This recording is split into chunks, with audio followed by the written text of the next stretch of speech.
Welcome to Life Stories, where we explore tales of personal growth, connection, and transformation. Today's story takes us into the world of Alex, a man who seemed to have it all: wealth, power, and prestige, yet felt an aching emptiness within. When faced with an unexpected challenge from his grandfather, Alex was forced to step away from the life of luxury and re-examine what truly mattered. Through love, humility, and profound lessons, he discovered a wealth far greater than money. Join us as we dive into Alex's journey. Be sure to subscribe to Life Stories to begin today's chapter. It all began on a quiet morning, when the first rays of sunlight barely reached the window of Alex's sprawling New York penthouse.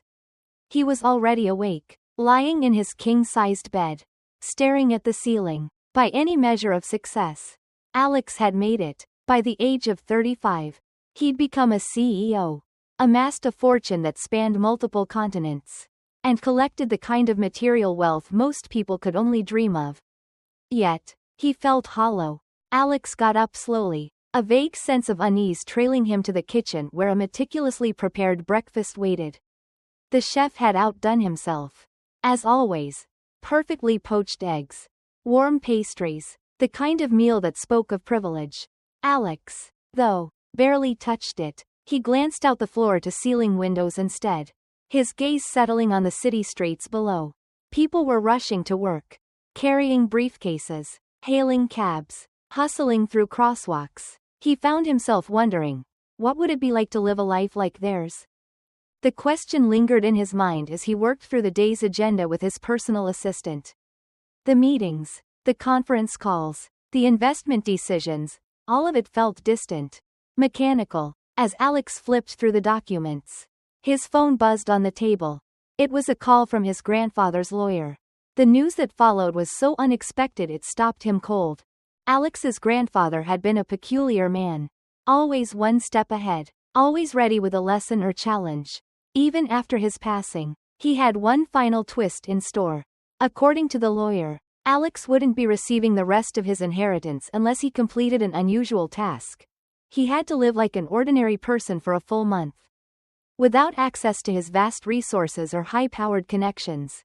The goal, the lawyer explained, was to remind Alex of life's simpler, more fundamental values, ones that couldn't be bought with money. At first, Alex was stunned, even angry. The demand felt absurd, almost cruel. But as the initial shock wore off, another feeling began to emerge: curiosity. The more he thought about it, the more he realized how far he had drifted from the world most people lived in every day.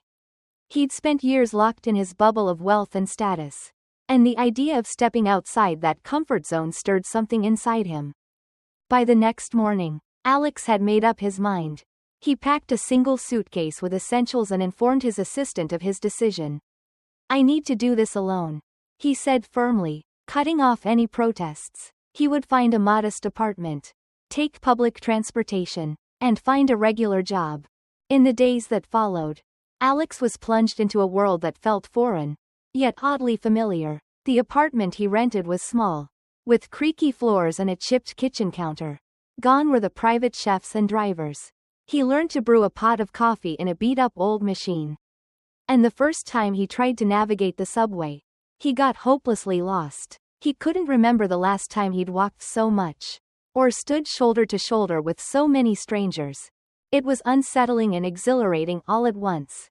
Alex found himself strangely fascinated by the rhythm of this new life. At work, he started learning how to solve technical support tickets, a far cry from the boardroom deals he used to oversee. His coworkers were kind but direct, and their conversations weren't about stocks or mergers. They talked about weekend plans, their kids' school projects, the best places to grab cheap lunch. It was refreshing, in its own way. One night, as Alex sat in his tiny living room eating takeout straight from the container, he thought back to the times he'd spent with his grandfather. He remembered the old man's stories about growing up with very little, how he and his siblings had found joy in the smallest things. True wealth, his grandfather had once said, isn't in what you have, it's in what you experience, in the connections you make. Those words stayed with Alex as he turned out the light. He'd spent so much of his life chasing the next big achievement, But here, in the quiet of his small apartment, he felt something he hadn't felt in years, a flicker of contentment. A glimmer of understanding that maybe, just maybe, he was on the verge of discovering what truly mattered. It was a brisk fall morning when Alex left his apartment and headed for his new workplace. Adjusting to life without a chauffeur was surprisingly invigorating. There was something freeing about walking to the subway, joining the steady flow of commuters. The din of city life, honking horns, snippets of conversations, the distant rumble of trains, seemed more vivid than it had before. As if he were hearing it all for the first time. Alex spent most of his first week at the tech support office fumbling his way through the job.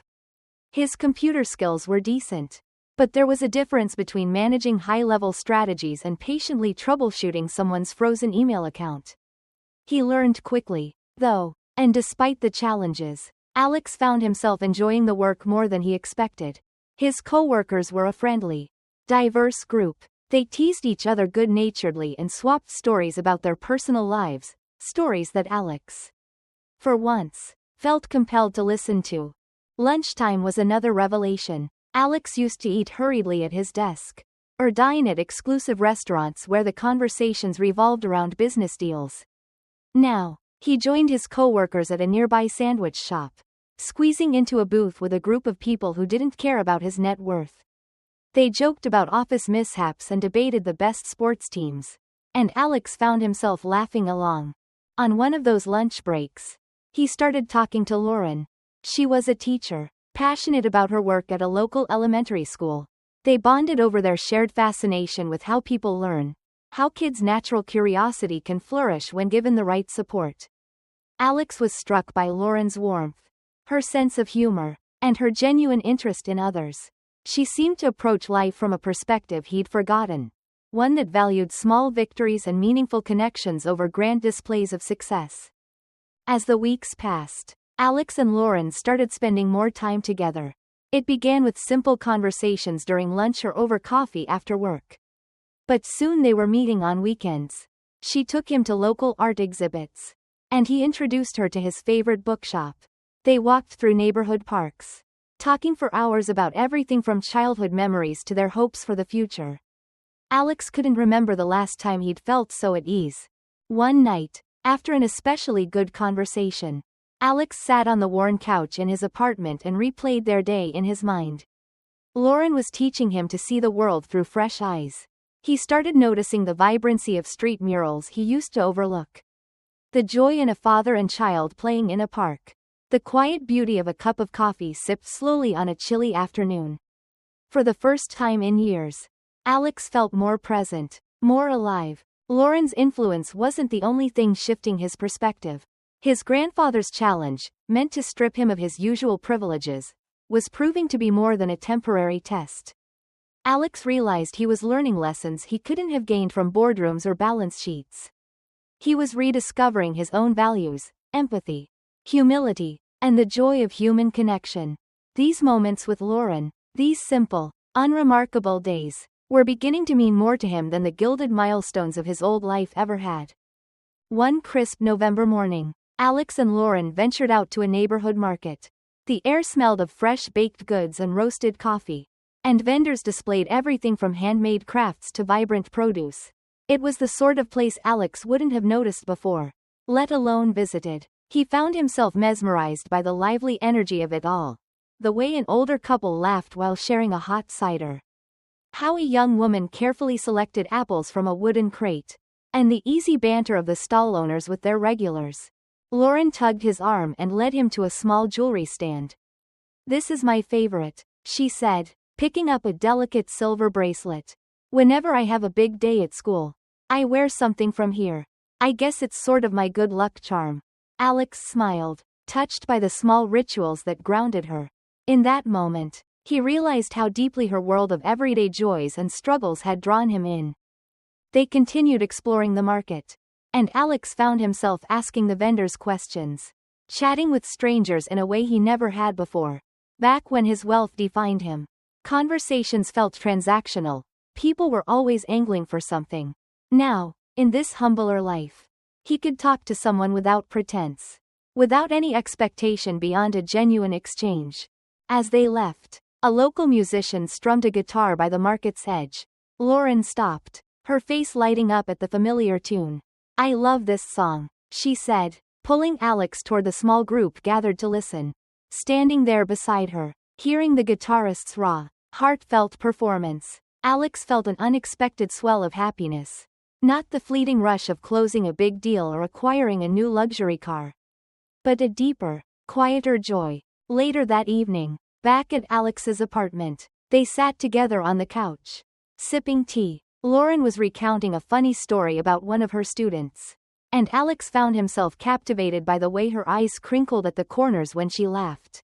Her stories weren't grand or glamorous, but they were real. They were about lives that mattered, about struggles and victories that weren't splashed across magazine covers but were no less meaningful. As he listened, Alex felt something shift inside him. He had spent years pursuing the extraordinary, the monumental, and yet it was these small moments that now felt so profound. Lauren made him see that happiness wasn't some elusive prize to be won but something found in the here and now, in shared laughter, in honest conversations, in the simple pleasure of being present with someone who cared. That night, as Lauren rested her head on his shoulder and they sat in comfortable silence, Alex knew his life was changing. He was beginning to understand what his grandfather had wanted him to learn, that the true value of life isn't measured in dollars or square footage, but in the depth of one's connections, the richness of experiences, and the ability to be fully, authentically oneself. One crisp Saturday morning, Alex stood on a park path, his hands stuffed into the pockets of his jacket. The cool breeze carried the scent of damp earth and fallen leaves. Lauren was running late, something she had warned him about. "Give me 10 minutes, she had said on the phone, laughing. "I can't leave without finishing my coffee." He didn't mind waiting. The park was alive with people strolling hand in hand, children chasing each other across the grass, and the rhythmic sound of joggers' footsteps crunching over the gravel trails. For the first time in years, Alex felt fully at peace. He'd spent so much of his life surrounded by polished marble, steel, and glass, monuments to his own ambition. But now, here in this quiet park, under the canopy of autumn trees, he felt more at home than he ever had in his penthouse. When Lauren finally arrived, she was breathless and smiling, an oversized scarf wrapped around her neck. "I told you I'd be late," she said, brushing a stray strand of hair out of her face. "But I brought you a muffin to make up for it." She handed him a slightly squashed blueberry muffin, and Alex accepted it with a grin. "Bribery accepted," he replied, taking a bite. It was sweet and soft, and somehow it tasted better than the most expensive pastries he used to order. As they walked, Lauren pointed out small details he would have missed. A red-tailed hawk perched high in a tree. A tiny bronze statue of a squirrel nestled near the base of a fountain. Her delight in the world around her was infectious. She had a way of seeing beauty in the mundane, and Alex found himself following her gaze, noticing things he had never taken the time to see. "Do you think people will remember us?" Lauren asked suddenly as they stopped by the edge of the pond. The question caught him off guard. "What do you mean?" he asked. She shrugged, looking out at the water where ducks paddled lazily. "I just wonder if, years from now, anyone will look back and think, 'Oh, remember that couple who used to feed the ducks here?'" Her words stayed with him as they walked on. The idea of being remembered not for the skyscrapers he'd built or the boardroom deals he'd closed, but simply for the small, human moments, that felt like something important. He realized that Lauren was teaching him how to live in the present, to savor life's fleeting, ordinary joys. That afternoon, as they shared a bench and watched the sunlight filter through the leaves, Alex thought about his grandfather's challenge. It was supposed to be a temporary experiment, a short detour from his real life. But now, Alex wasn't sure he wanted to go back. The weight of his old existence, the endless responsibilities, the constant pressure to maintain appearances, seemed unbearable in comparison to the freedom he had found in this simpler, more authentic life. As Alex sat on the edge of the modest bed in his small apartment, the first light of morning breaking through the window, he reflected on the path that had brought him here, When his grandfather's challenge was first revealed, Alex had viewed it as a burden, an intrusion on the life he thought he wanted. But the journey he embarked upon, though unexpected, had given him something more valuable than any material fortune ever could. He thought of Lauren, of the love they had built from quiet mornings and long walks, of the simple joy of being with someone who truly saw him. He thought of the lessons he had learned, that life wasn't about grand accomplishments or public accolades, but about the meaningful connections he made and the moments he chose to fully embrace. The month he spent without wealth or privilege had changed him in ways he hadn't anticipated. The man who once measured his worth by the size of his bank account now found himself rich in a different way, rich in understanding, in empathy, in the joy of an ordinary, authentic life. Alex smiled as he stood, a sense of peace washing over him.